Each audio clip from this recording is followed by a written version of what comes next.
Então tá, boa tarde para todo mundo. Em primeiro lugar, queria agradecer o convite para estar aqui conversando um pouquinho com vocês, que para mim é sempre um prazer falar de saúde, que é uma coisa que eu amo muito. Para me apresentar um pouquinho para vocês, então eu sou Andressa Nunes, me graduei em fisioterapia na PUC em 2017, então agora em agosto vão completar 6 anos que eu já atuo como fisioterapeuta. Fiz o meu mestrado na PUC também, na área de biologia celular e molecular, porque eu sempre gostei de entender como o corpo funciona. Na faculdade eu aprendi por fora, aprendi o músculo, o osso, depois eu queria entender mais lá dentro. E aí eu fui para a parte da biologia celular para ver lá dentro do corpo, dentro do músculo, dentro da célula, cada pedacinho desses pormenores minúsculos que a gente tem para entender como essa máquina perfeita que a gente é funciona. Atualmente eu estou fazendo minha pós-graduação em fisioterapia pediátrica, me encanta muito esse universo, é bem desafiador trabalhar com criança e também é bem divertido quando a gente consegue envolver elas dentro do tratamento. Tenho bastante experiência também no tratamento de fibromialgia e dores crônicas. Eu trabalhei 5 anos na primeira clínica especializada só em fibromialgia no Brasil, ali em Porto Alegre, e trabalhava lá também com outras dores crônicas miofasciais. Depois, ao longo desses 6 anos, eu fui fazendo alguns outros cursos técnicos, algumas outras formações para conseguir sempre oferecer o melhor que eu podia oferecer para os meus pacientes. Aí eu fiz pilates, massagem funcional, terapia manual, fiz reabilitação físico-funcional, liberação facial, um monte de técnicas e recursos que a gente pode ter para adequar o tratamento de cada paciente. Para falar então de saúde, eu trouxe primeiro a definição de saúde da Organização Mundial da Saúde, que é um estado completo de bem-estar, tanto físico, quanto mental, quanto social, e não só a ausência de doença. O bem-estar, ele é um conceito meio subjetivo, Pode ser entendido como felicidade, como satisfação, como um estado de espírito. Então, dentro da área da saúde, da fisioterapia, na parte de pesquisa e ciência, a gente se refere ao bem-estar como qualidade de vida. A gente tem ferramentas para avaliar isso, se as pessoas têm mais ou menos qualidade de vida. Então, eu vou trazer alguns artigos a partir de agora, assim, para a gente falar bem resumido o que a ciência vem falando sobre exercício físico, e sempre que eu falar de qualidade de vida, eu vou estar falando de bem-estar. O primeiro artigo que eu queria trazer para vocês, ele avaliou a qualidade de vida em idosos que faziam atividade física regularmente, comparado com idosos que eram completamente sedentários. Esse artigo é de 2021 e ele avaliou 60 idosos. Desses 60, 23 faziam academia pelo menos 2 vezes na semana e os outros não tinham nenhuma atividade regular. Todos os idosos que faziam academia demonstraram mais domínio físico, percepção corporal, equilíbrio, força muscular e também uma melhor relação com as outras pessoas, uma melhor relação com a natureza, com o meio ambiente, além de aumento na satisfação com a própria saúde, com a independência funcional, e então scores também maiores em todas as ferramentas que eles usaram para avaliar a qualidade de vida. Esse outro artigo também é de 2021 e ele avaliou a influência do exercício físico tanto na prevenção quanto no tratamento da obesidade. E eles viram que o exercício, independente do tipo de exercício, seja caminhada, bicicleta, academia, pilates, todos eles foram capazes de reduzir gordura corporal e de serem úteis na prevenção e no tratamento da obesidade. Sendo que o mais importante é também prevenir as doenças que vêm associadas com a obesidade, principalmente a hipertensão arterial e a diabetes. Esse outro de 2019 avaliou os benefícios do exercício físico na longevidade. E eles trabalham bastante nesse artigo a relação do envelhecimento com a gordura corporal, que a gordura vai aumentando conforme o corpo vai envelhecendo, principalmente porque com o envelhecimento vai tendo uma redução dos níveis de atividade. Eles trazem como proposta que, se ao contrário de diminuir a atividade, a gente começar a aumentar a atividade enquanto a gente envelhece, a gente consegue manter um nível de gordura corporal adequado, sem ter que fazer depois uma velhice grande de restrições alimentares. Esse artigo trouxe outras coisas também que eu achei interessantes, por isso eu trouxe esse quadro deles para mostrar para vocês, que faz um link com outras questões como um sono adequado, para o corpo ter capacidade de se recuperar depois do exercício, que também ajuda na diminuição do peso, no controle do peso, na diminuição do estresse, de doenças cardíacas e também de doenças mentais como a depressão. Eles falaram da importância de um bom café da manhã, que eu achei bem interessante, né, para a gente mostrar para o nosso corpo que o dia está começando, que a gente tem que se preparar para cumprir todas as tarefas do dia e ter um café da manhã reforçado, dá esse aviso para o corpo de que a gente tem que se preparar para cumprir tudo.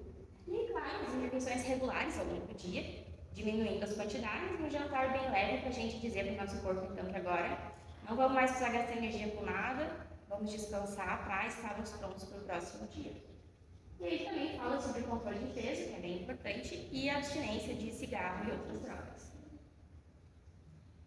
Esse aqui, de 2020, ele foi avaliar a questão do isolamento social na pandemia, do impacto que isso teve, porque a maioria das pessoas, mesmo aquelas que já tinham o hábito de praticar atividade física, acabaram reduzindo seus níveis de atividade em função do isolamento social. E uma informação que eu achei muito bacana nesse artigo é que eles viram que a prática do exercício ajudou inclusive a melhorar o sistema imunológico, prevenindo infecções virais como o próprio Covid. E esse artigo olhou também para a parte do bem-estar mental, porque a pandemia trouxe o aumento de muitas emoções negativas, o estresse, a depressão, o senso de indignação com tudo que estava acontecendo e a sensação de incerteza tanto no cenário da saúde quanto no cenário financeiro, no cenário econômico. E também houve uma diminuição das emoções positivas, como a felicidade, a satisfação com a vida. Então, o exercício, segundo eles, é a alternativa mais simples e também mais barata de combater esses efeitos nocivos do isolamento nas questões mentais e também serve como um amplificador para todas essas emoções positivas que acabaram sendo reduzidas. Esse outro avaliou a importância do exercício físico no tratamento da depressão. E mostra que o exercício ele é a melhor forma não farmacológica, ou seja, sem uso de medicamentos, que pode combater toda a sintomatologia da depressão. Não dizendo que o exercício substitui a medicação, mas a medicação é muito importante, mas o exercício, tirando a medicação, é a opção que melhor resolve os sintomas da depressão. Os dois associados têm muito efeito. Esse não é o único artigo que diz isso, Hoje em dia já está bem estabelecido, já tem sido estudado há bastante tempo, é feito um exercício em doenças mentais, inclusive na depressão, acho que é o que tem mais estudado até agora. Então, eu trouxe esse como exemplo, mas isso aqui já está super bem fundamentado na literatura. Esse de 2019 é um pouquinho mais antigo do que eu trouxe antes, mas eu achei muito bacana, porque a gente sempre fala de exercício físico na prevenção das doenças do envelhecimento, ou no tratamento de lesões já existentes. E esse aqui trouxe uma olhada um pouquinho diferente. Ele olhou para as crianças e para os adolescentes, para ver o quanto conhecimento as crianças e adolescentes tinham a respeito do impacto, dos benefícios do exercício físico, e ele concluiu que o exercício físico na infância e na adolescência pode inclusive ter o poder de ajudar a prevenir doenças mentais e psiquiátricas, como por exemplo, ansiedade, síndrome do pânico, depressão, bipolaridade, entre outras patologias psiquiátricas. Em relação ao meio social, eu trouxe aqui 2 exemplos, mas tem vários artigos que avaliam isso também, principalmente agora que saíram na época da pandemia, que mostram que a prática de atividade física melhora a nossa relação com os outros. Isso também a gente já sabe, popularmente, que ninguém é uma ilha, a gente precisa se relacionar com as outras pessoas. E quem teve atividades que tinham contato com outras pessoas, também mostraram um nível da autoconfiança e da capacidade de confiar nos outros. Também tiveram mais qualidade de vida e redução então, do estresse, da ansiedade e principalmente da insônia.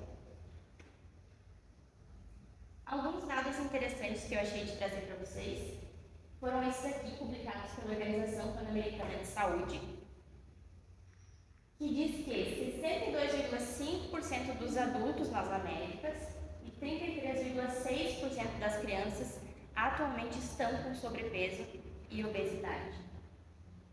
Em cada 10 pessoas, 4 não fazem nenhum tipo de exercício ou atividade física em benefício da própria saúde.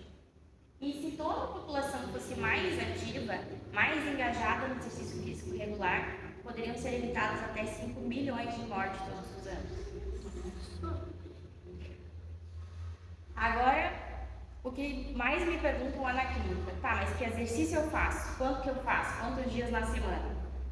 A recomendação da Organização Mundial da Saúde recomenda entre 20 a 45 minutos de atividade para adultos todos os dias da semana, inclusive adultos que têm doenças crônicas ou alguma incapacidade física, claro, sempre respeitando as limitações da pessoa.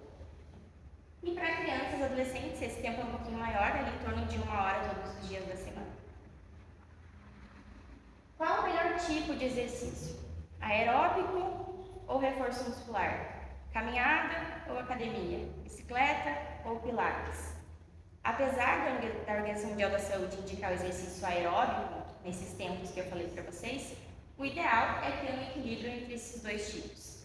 O aeróbico é excelente para prevenir doenças cardiovasculares, para melhorar a capacidade cardiorrespiratória, sistema circulatório, mas ele não previne certas outras patologias que estão mais relacionadas à fraqueza muscular, a exercícios repetitivos e até ao próprio envelhecimento, como, por exemplo, as tendinites, as bursites, problemas de coluna. Para esses casos, o mais adequado é o reforço muscular. Então, o ideal seria conseguir equilibrar as duas coisas. Um dia um dia outro, ou fazer um pouco de cardio, um pouco de academia, e tentar equilibrando tudo que dá dentro desses dois tipos, não fazer só um deles. Uma coisa é certa, a gente começa a envelhecer quando a gente nasce. Porém, contudo, no entanto, a partir dos 30 anos, já se sabe que a cada década a gente vai perdendo mais massa muscular, mais massa óssea, e o nosso corpo vai se degradando um pouco mais do que antes dos 30. Eu tenho uma colega que costuma sempre dizer que o exercício físico, na verdade, é um investimento para o futuro. Se a gente sabe que a partir dos 30 anos a gente vai perdendo cada vez mais, que a gente tem que investir no nosso futuro, na nossa saúde, na velhice, a pergunta que eu deixo é agora, no contexto atual, que investimento que eu estou fazendo para o meu futuro? E às vezes não é nem um futuro tão distante, os 60 anos. Às vezes é um futuro daqui a 2 meses, ou daqui a 6 meses, quando chega o verão, a gente usa muita rasteirinha e parece uma face de plantar por falta de reforço de pé, de sola de pé, falta de exercício. Então, às vezes não é nem lá longe, aos 60, 70 anos. Às vezes é daqui a pouco, daqui a 6 meses, daqui a 1 ano, Existem várias patologias que começam ali mais cedo e não estão só relacionadas com a terceira. Acelerei o negócio. Agora, se tu é do time da preguiça, ou daquelas pessoas que dizem assim, eu sei que exercício é importante, e até agora eu sei que eu estou meio chovendo no molhado, Todo mundo sabe que exercício físico faz bem. Se é do tipo que diz assim, não gosto de exercício, não tem jeito, não é pra mim. Academia, puxar peso, não é comigo. Pilates não. Pilates é muito chato. Pilates é coisa pra mulher e pra velho. Não vou fazer pilates. Gente, exercício físico é igual comida. Tem prato para todos os gostos. Não gosta de puxar ferro na academia, vai pro pilates. O pilates é muito chato, vai pra hidroginástica. Hidroginástica eu não gosto porque sai da piscina quente e vai pro frio. Gente, tem artes marciais, tem yoga, tem crossfit, tem funcional, tem corrida, tem caminhada, tem bicicleta, tem uma infinidade de opções. Eu acho que a gente não pode dizer que não gosta até experimentar. Igual comer brócolis na infância, não dá pra dizer que não gosta até ter experimentado. Então, quem não gosta de alguma atividade física, a gente tem que se permitir experimentar e ter um pouquinho de persistência até a gente achar algo que a gente gosta de fazer. O que não dá de jeito nenhum, não dá certo, é odiar a academia, fazer um pacote de 6 meses e ir 30 dias. Quando a gente faz uma coisa que a gente não gosta, não existe motivação, não vai dar certo. Pode dar certo por 30 dias, pode dar certo por 2 meses, por 3 meses, ou até acabar o pacote e não renovar mais. Mas não vai ter constância na prática do exercício físico se a gente não achar alguma coisa que a gente gosta de fazer. Eu trouxe o exemplo de um exercício que a gente usa muito lá na clínica, na fisioterapia, que é o exercício de senta e levanta. Inclusive, já está bem comprovado que é um dos melhores exercícios que tem para idosos. Ele ajuda muito a reforçar a musculatura de pernas, de membro inferior, e auxilia muito na independência da caminhada e das atividades funcionais do idoso. Esse aqui a gente faz lá na clínica pelo menos em 10 pacientes por dia. Então, eu trouxe esse como exemplo para mostrar um pouquinho para vocês como o exercício mexe com todo o nosso corpo. Esse exercício é bem simples, é sentar e levantar da cadeira. Claro, tem que ter o controle do movimento, Levantar devagar, fazendo mais força em perna do que em braço. Às vezes a pessoa apoia na cadeira, tem um pouquinho de dificuldade, tem que fazer mais força na perna do que no braço. Tem que controlar na hora de sentar, pode sentar e se jogar lá na cadeira. Então, tem toda uma qualidade de movimento e uma concentração na hora de sentar e levantar. Mas eu queria usar esse aqui de exemplo para mostrar para vocês como mexe com tudo. Então, eu vou convidar vocês para uma viagemzinha bem rápida por dentro do nosso corpo. A gente vai passar por alguns lugares que estão envolvidos principalmente na realização do exercício. Vamos começar direto pelo cérebro. O cérebro é o grande chefe, o grande manda-chuva do negócio. Antes de qualquer exercício, qualquer movimento, qualquer coisa acontecer na nossa vida, isso começa lá dentro da nossa cabeça. Então, o cérebro, antes de tudo, ele vai calcular tudo. Vai calcular a distância da cadeira para o chão, a distância da gente até a posição em pé, vai calcular a distância de um pé para o outro, quanto de força eu preciso fazer, em que músculo eu preciso fazer essa força para conseguir fazer o movimento. Claro, isso é automático, né? Acontece muito rápido, a gente não percebe que isso tudo está acontecendo. Mas todo esse cálculo, todo esse planejamento é feito lá no nosso sistema nervoso central. Depois que está tudo calculado bonitinho e prontinho, o cérebro vai usar então um correio do corpo para enviar um manual de instruções bem completinho e detalhado para todos os lugares que precisam estar funcionando aí durante o exercício. Isso acontece principalmente pelo sistema nervoso. A gente tem várias terminações nervosas que vão percorrendo aí a medula e depois o corpo todo, onde o cérebro envia informações através de sinais elétricos. É assim que a gente funciona, é assim que os músculos contraem, através de sinais elétricos. Então o cérebro vai mandar toda essa eletricidade aí para baixo e vai ativar também o sistema circulatório, que é muito importante em tudo. E é ele que a gente vai ir agora. Vamos olhar um pouquinho para o nosso coração.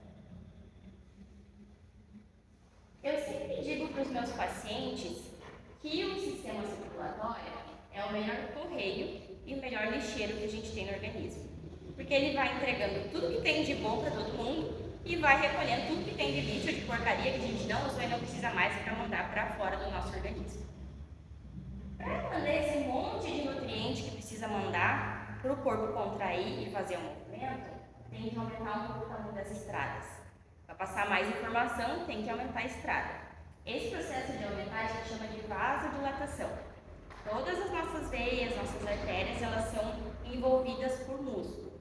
Esses músculos podem relaxar, aumentando o tamanho da estrada para aumentar a passagem de sangue, ou eles podem contrair, né, diminuir o tamanho do vaso sanguíneo, reduzindo a passagem de sangue, que é o que a gente chama de vasoconstrição.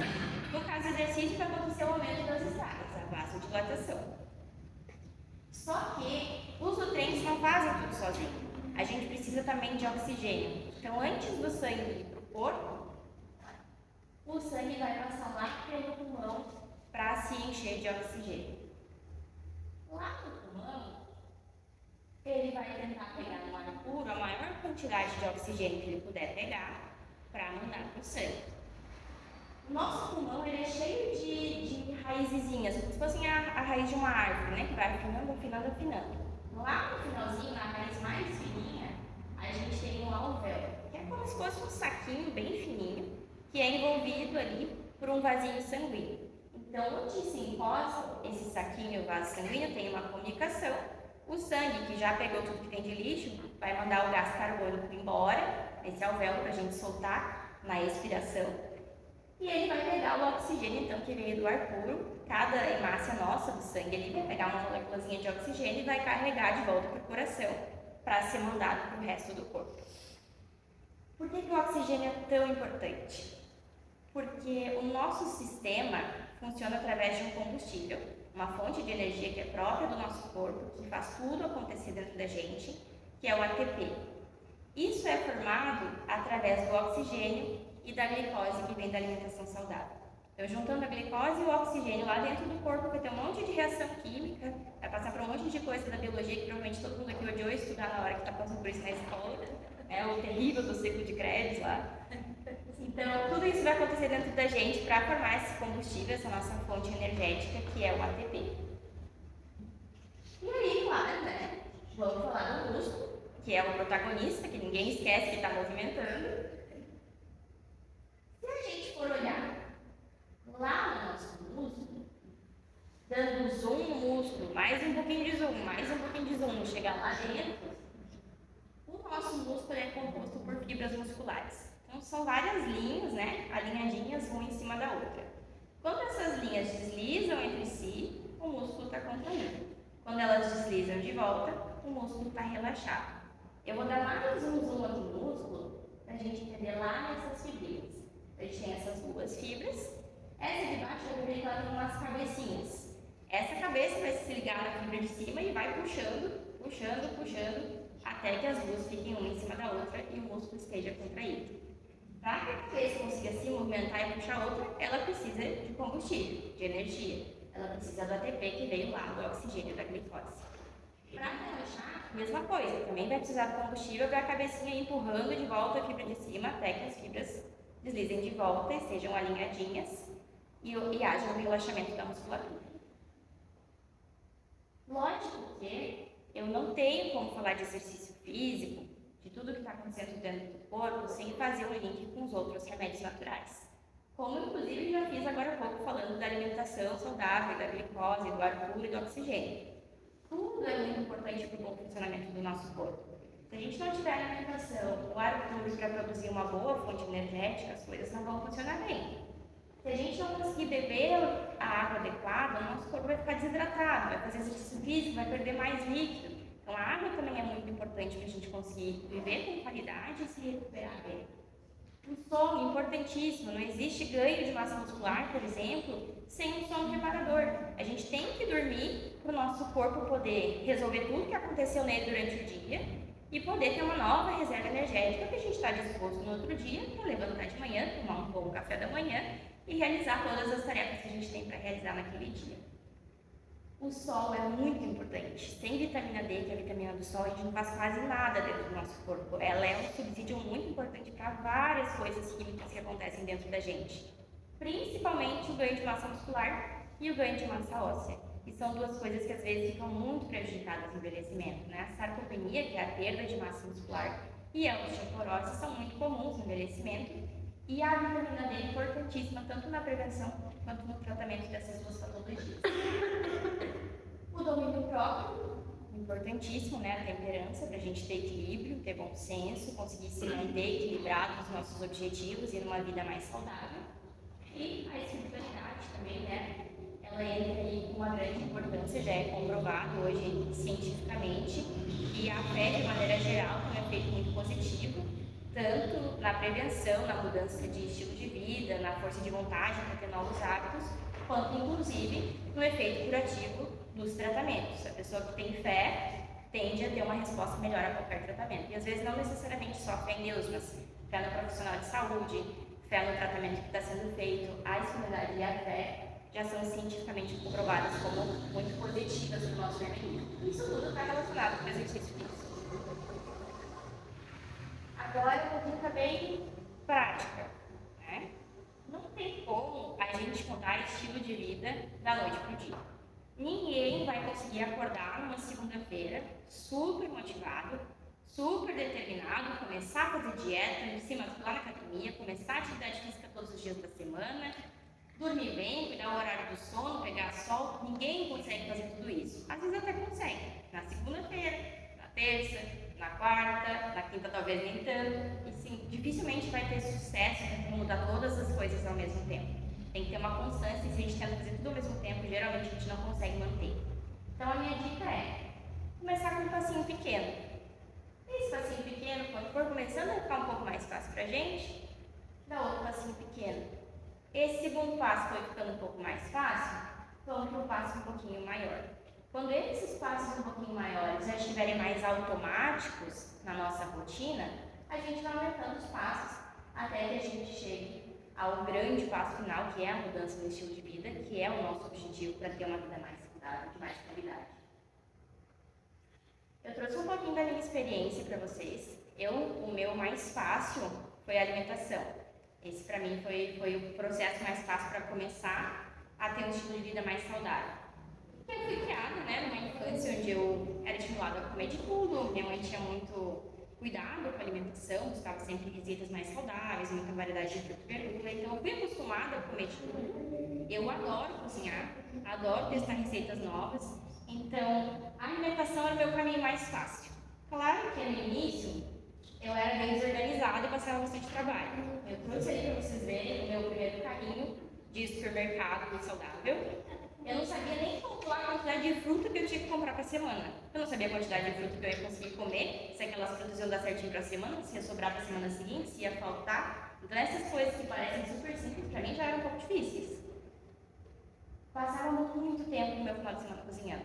Era bem cansativo, passava às vezes 4, 5 horas cozinhando os grãos, preparando a soja, fazendo as lasanhas de berinjela, de abobrinha, fazendo todos os meus potinhos para me manter organizada durante a semana. Se eu não cozinhasse tudo no final de semana, eu chegava na metade da semana e estava pedindo um X. Então eu tinha que manter tudo organizadinho. E ganhei o apelido no meu trabalho de rainha dos potinhos, porque para conseguir fazer todas as refeições saudáveis que eu precisava fazer ao longo do dia, como eu trabalhava o dia inteiro, eu era obrigada a levar uma bolsa térmica com um zilhão de potinhos dentro para não sair da dieta. Eu fui para a alimentação também porque os meus exames de sangue estavam todos alterados. Eu estava com colesterol alto, triglicerídeo alto, eu estava sobrepeso. Então, eu tomei um certo ultimato da minha médica que ou eu mudava a alimentação para começar, ou eu ia me encaminhar para um cardiologista para começar a medicação para colesterol e triglicerídeo. Isso aos 25, 26 anos. Então, eu optei por tomar jeito na vida e focar na alimentação saudável. Em 2 meses eu repeti os meus exames, em 2 meses de alimentação saudável regradinha, todo esse trabalho de final de semana, esses milhões de potinhos, eu consegui reduzir os meus triglicerídeos de 332,3 até 150 o ideal. Então estava o dobro. Eu consegui reduzir para 89, 60 dias de alimentação regradinha. Uma baita redução. Só para esclarecer para eles que até os 17 ela se alimentava bem. Depois na faculdade, em 5 anos, isso tudo aconteceu na vida dela. Eu fui na faculdade, eu não sabia cozinhar, passava cup noodles e sanduíche, né? Então, saindo para a atividade física que eu fazia até os 16, 17 anos. Andei todo esse quadro aí se desenvolveu em 5 anos, 5, 6 anos. Hoje está bem mais fácil, hoje já é bem mais automático para mim cozinhar ao longo do dia, não preciso mais ficar horas no final de semana cozinhando, bem mais tranquilo fazer a feirinha, ao supermercado. E agora, até aqui no cantinho da direita as coisas saem bem mais bonitas, né? Tem várias receitinhas bem interessantes, tipo esse empanado de frango ali embaixo, que é super saudável, não vai farinha, é assado. E também tem uma carinha um pouco melhor, né? Tem uma carinha de coisa que dá vontade de comer. E posso garantir para vocês que, pelo menos no meu gosto, ficaram muito gostosas as minhas receitas ao longo do tempo. Acho que vocês já devem ter escutado em algum lugar o tal do ditado que todos os caminhos levam a Roma. Bom, vim aqui dizer para vocês, todos os caminhos levam ao exercício físico. Em algum momento da nossa vida, todo mundo que está aqui ou já enfrentou ou vai enfrentar a urgência de fazer atividade física. É muito mais fácil começar uma atividade física quando a gente tem aquela possibilidade que eu falei lá no início de experimentar de tudo e escolher o que a gente gosta, do que deixar passar o tempo, a gente ter algum tipo de patologia instaurada e a gente ser limitado a fazer o que dá para fazer. Então, quanto antes começar a atividade física, melhor, porque a gente vai poder escolher. Porque não é assim, vou fazer ou não vou fazer. Não, todo mundo em algum momento vai ter que fazer. Então é mais fácil começar mais cedo, né? A gente tem mais opções disponíveis. Daí é o que eu falei, tem um monte de opção, aí vai experimentando. Hoje em dia tem um monte de coisa que dá pra fazer. Depois eu vou ficar no finalzinho pra gente conversar, dou até umas ideias pra senhora. O bom é fazer uma atividade de reforço também. A caminhada ajuda bastante, principalmente pro coração, né? Para os vasos sanguíneos, mas o bom é ter alguma coisa de reforço. Mas isso aí dá pra fazer em tanto lugar. Pilates, sim, Pilates é uma ótima atividade de reforço. Dependendo do Pilates, fica até mais puxado que a academia. Porque o Pilates ele é feito com várias molas, e as molas podem facilitar o movimento quando a gente está com dificuldade para fazer, ou elas podem dificultar o movimento também quando a gente não tem mais resistência. Então, o Pilates dá para fazer uma pessoa de 100 anos e dá para fazer um atleta profissional aí no vôlei e no futebol. Depende de como o instrutor vai adequar isso. Isso também vai melhorando ao longo do tempo. A gente começa, né, no nível mais leve do leve, pouquinha coisa, e depois, quando vê, já está bem fácil. E o Pilates tem um resultado muito rápido. Começa no Pilates em um mês, já dá para sentir muita diferença. O Pilates é muito bom. Então, todo mundo em algum momento vai fazer exercício físico. Como é muito difícil difícil trazer todas as lesões que dá pra gente tratar com exercício físico. Eu ia ficar aqui, acho que mais de 1 hora só citando lesão e fazendo todo mundo pegar no sono. Eu trouxe alguns exemplos do que mais aparece lá no meu dia de trabalho na clínica. Que são as rupturas de tendão, principalmente do supraespinhoso, que é um tendão aqui do manguito rotador, que geralmente é o mais acometido. As tendinites, as bursites, principalmente em ombro e em quadril. Problemas de coluna, a campeã de bilheteria lombar, depois vem a cervical. Inflamação do nervo ciático, ele vem junto ali às vezes com a lombar. E junto com a cervical a gente tem a cefaleia e a cervicalgia tensional, que é aquela dor de cabeça horrorosa, que vem daqui e sobe e vai até o fundo do olho, não dá para ver luz acesa e não dá para escutar barulho nenhum.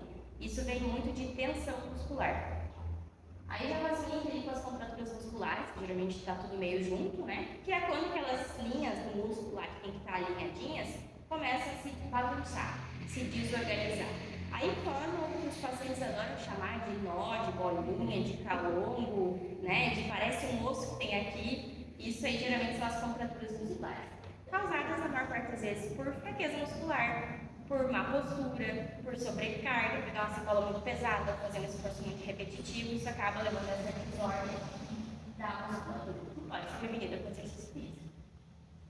Além disso, a artrose acontece muito, principalmente em joelho, e a artrose é um negócio que a gente tem que cuidar, porque ela é um desgaste na cartilagem da articulação.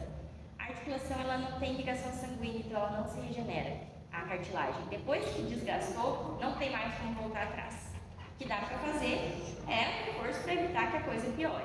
Então, quando já tem algum grau de artrose, isso não vai voltar para trás. A gente só tem que evitar que vá daí para pior.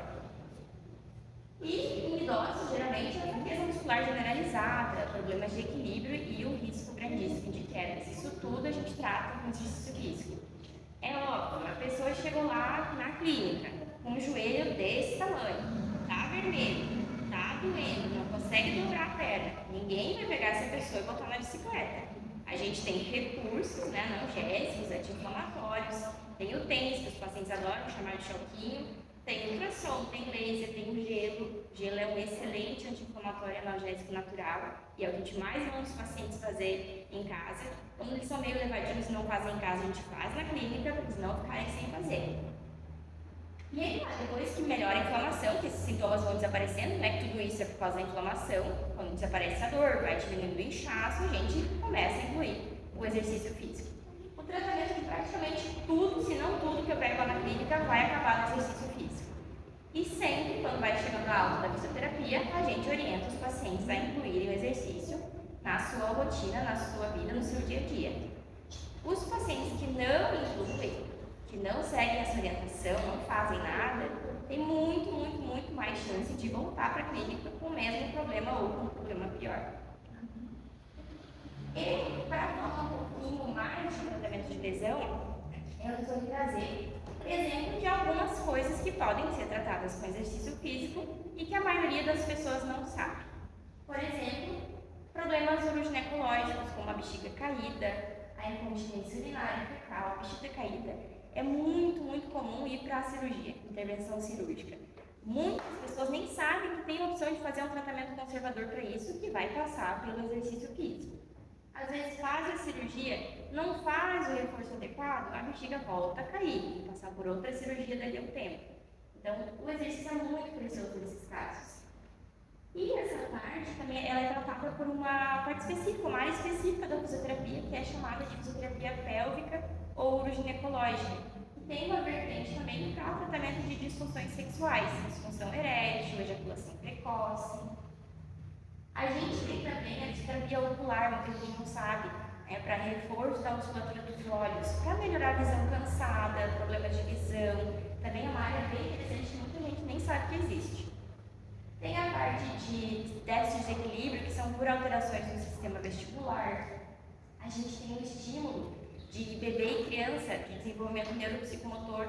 Às vezes o bebê e a criança não tem nenhum diagnóstico, não tem nenhuma patologia, mas está meio atrasadinho no desenvolvimento. Aquele bebê que tem 3 meses e não consegue segurar a cabeça, tem 6 meses e ainda não senta sozinho, não consegue se manter sentadinho, com o tronco retinho, tem 1 ano e ainda não consegue ficar de pé sozinho, mesmo que não esteja caminhando, tem que estar pelo menos de pé sozinho entre os 10 meses e 1 ano. Passou de 1 ano, não consegue nem ficar em pé sozinho. Isso tudo, apesar de uma doença ali naquela criança, pode ser tratado e estimulado através da fisioterapia pediátrica, de estímulos físicos, para ajudar a criança a se desenvolver da maneira mais natural possível, dentro do tempo certinho esperado para aquela criança. Tem a parte da fisioterapia respiratória, que acho que daí a maior parte das pessoas veio a conhecer por causa da pandemia, né, pelo tratamento do Covid, das sequelas do Covid, mas ela também se estende para várias outras doenças, recuperação de pneumonia, de atelectasia, que é quando o pulmão colaba, né, fecha e não entra mais ar, de pneumotórax, tem um monte de outras coisas que acontecem dentro do nosso pulmão que a fisioterapia também pode intervir, que também vai ser tratada com exercício. Claro, exercícios específicos para o pulmão, mas não deixam de ser exercícios. E a gente ainda tem uma área também que é bem bacana, que é a fisioterapia para disfunções temporomandibulares, que a principal patologia que todo mundo já ouviu falar, ou já tem, ou conhece alguém que tem, que é o bruxismo, né? Aquele ranger de dentes ali ao longo da noite que a musculatura da face não consegue relaxar. Fica se contraindo a noite inteira, a pessoa acorda com dor, às vezes com a cara meio inchada. Isso é bem incômodo, geralmente aí pega um pescoço, vai tensionando tudo, vem a dor de cabeça e vai criando uma bola de neve. Isso também pode ser tratado com fisioterapia e também vai passar pelo exercício. Exercícios próprios para a articulação da mandíbula, mas exercício. Eu não... Só um pouquinho. Fica. E a audição, eu tive Covid de AVC. Então, eu estou ouvindo, esse eu ouço só 40%. E esse eu não sei quanto, mas eu estou ouvindo pouco também. Tem algum exercício? Tem, mas aí os exercícios são mais juntados com a parte de estimulação auditiva, o estímulo de sons, de músicas diferentes, né? Às vezes até pode juntar com o gosto da pessoa, música que a pessoa gosta de ouvir, se é uma pessoa que já gosta mais de música, trabalhar com notas musicais, para ir estimulando a questão da audição do ouvido. Mas dá para fazer também. E dá até para juntar duas coisas, dá para juntar o exercício auditivo com o exercício para o braço, que você levanta, dá para trabalhar isso também. Inclusive, já juntar outras coisas aí, trabalhar mais de uma coisa de uma vez só.